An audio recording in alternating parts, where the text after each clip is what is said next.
ឈប់សិនកុំអាគិតថាតើតែរថយន្តនាំចូលពីក្រៅស្រុកទើបនិយាយថាលុយឥឡូវនេះ Ford Territory ឆ្នាំ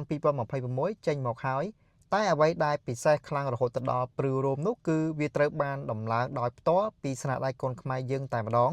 គឺនៅខេត្តពោធិ៍សាត់មិនមែនល្អមើលតែភ្នែកទេគឺគុណភាពស្តង់ដារអាមេរិកពេញខ្លួនតែម្ដងចង់ដឹងទេថាដៃខ្មែរយើងមាំប៉ុណ្ណាហើយធ្វើចេញមកអែមកម្រិតណាចាំមើលខ្ញុំនឹងនាំអ្នកទាំងអស់គ្នាទៅមើលតាំងពីក្បាលរហូតដល់កន្ទុយតើកម្លាំងម៉ាស៊ីនវាស្ទុះដល់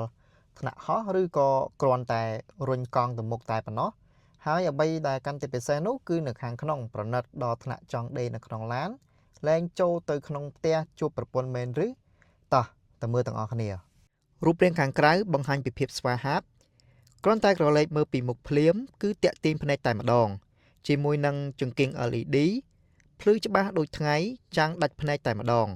អ្វីដែលកាន់តែពិសេសគឺមានសមត្ថភាពបើកបិទអូតូនិងទម្លាក់ phá កូដដោយស្វ័យប្រវត្តិ Daytime Running Light រៀងអក្សរ L design ថ្មីមើលទៅកាន់តែកាចកាន់តែតាក់ទាញប៉ុន្តែពណ៌ខ្មៅលាយពណ៌ស design ថ្មីស្រឡាងបង្កើតភាពប្រណិតនិងអំណាចពេលបើកបននៅលើដងផ្លូវផ្នែកចំហៀងនឹងខាងក្រោយធំនិងឆ្លាតវៃកម្ពស់ផុតពីដីពោះស្រឡះល្អបំផុតសម្រាប់ផ្លូវស្រុកយើងដែលមានលក្ខណៈរដេរដប់ឬទឹកលិចបន្តិចបន្តួចក៏គ្មានបញ្ហាអ្វីដែរចានកង់19អ៊ីងធំមាំធ្វើឲ្យឡានទាំងមូលមើលទៅមានតុល្យភាពនិងហាប់ណែនស្តុបក្រោយ LED រាងស្ដើងទំនើបនិងកាន់តែច្បាស់ល្អ Sensor បំពាក់មករហូតដល់8គ្រាប់ទាំងមុខទាំងក្រោយជួយការពារការបុកប៉ះបានយ៉ាងល្អបំផុតអ្នកបើកថ្មីថ្មោងលែងភ័យរឿងថយប៉ះរបងទៀតហើយគូតក្រោយពិសេសខ្លាំងជាមួយនឹងមុខងារក្រវាសជើងបើកអូតូបើបងប្អូនកាន់អីវ៉ាន់ពេញដៃគ្រាន់តែក្រវាសជើងបន្តិចវានឹងបើកភ្លាមងាយស្រួលដូចមានអ្នកបម្រើផ្ទាល់ខ្លួនអញ្ចឹងចូលមកដល់ខាងក្នុងបងប្អូននឹងភ្លេចអស់ទុក្ខកង្វល់ស្បែកពុកទន់រលោងជិះផ្លូវឆ្ងាយមិនចុកចង្កេះ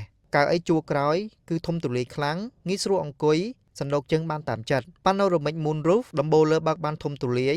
ចង់មើលផ្កាយជាមួយនឹងសង្សារចិត្តខ្លួនក៏បានឬចង់ទទួលខ្យល់អាកាសធម្មជាតិក៏រឹតតែអែមម៉ាស៊ីនត្រជាក់ពីរតំបន់ចង់ខាងឆ្វេងក្តៅចង់ខាងស្អិនត្រជាក់ក៏បានតាមចិត្តអ្នកជិះមិនបាច់ឆ្លោះគ្នាបច្ចេកវិទ្យានិងសុវត្ថិភាព Ford មិនដែលធ្វើឲ្យយើងខកចិត្តនោះទេអេក្រង់យក្ស12អ៊ិញធំច្បាស់បញ្ជាបានគ្រប់យ៉ាងមើលផែនទីក៏ស្រួលដែរ Wireless Charger កន្លែងសាកថ្មដែលអត់ខ្សែលេងរញ៉េរញ៉ៃជាមួយនឹងខ្សែខ្សាក់ទៀតហើយកាមេរ៉ា360ដឺក្រេមើលមកជុំឡានច្បាស់ដូចថ្ងៃអញ្ចឹងបើកបរនៅក្នុងផ្លូវតូចចង្អៀតដោយទំនុកចិត្តប្រព័ន្ធជំនួយក្នុងការបើកបរបំពាក់មកពេញលេញតែម្ដងជួយឲ្យការធ្វើដំណើរប្រកបដោយសុវត្ថិភាពខ្ពស់តែម្ដង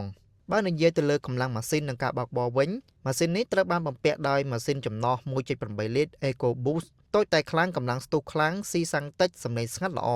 ប្រអប់លេខជាប្រភេទប្រអប់លេខមូលទំនើបបំផុតមាន7លេខអូតូដែលអាចប្រើប្រាស់លេខដៃបានចូលអ្នកទាំងអស់គ្នាយល់យ៉ាងណាដែរចំពោះ Ford Territory ឆ្នាំ